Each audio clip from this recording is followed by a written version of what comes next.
আমাদের মাওলানা আবুল কালাম আজাদ ছিলেন এই হাতটাকে প্রতি আমি তার হাতটা খেয়ে দিয়ে আপনাদের সামনে জেগে রেখে গেলাম। এরপর আমাদের আত্মীয় সমঝোতা চলছে না, আমাদের সেন্সেটিরা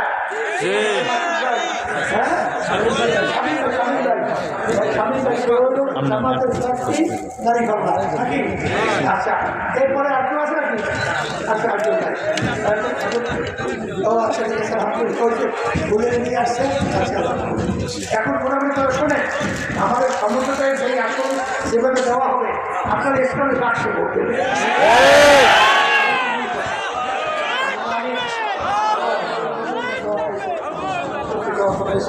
সবাই সুস্থ করে দেয় করতে পারি না, আমাদের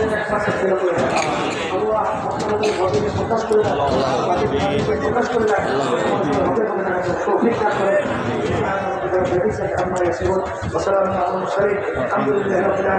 ওই কামিলপুর ওই হরিচন্দ্র মাদ্রাসা মাহফিলের কথাই ছাব্বিশ সালে আর আমাদের মধ্যে আশা ওখানে মাহফিল আমাদের আসতে পারি 29 ডিসেম্বর।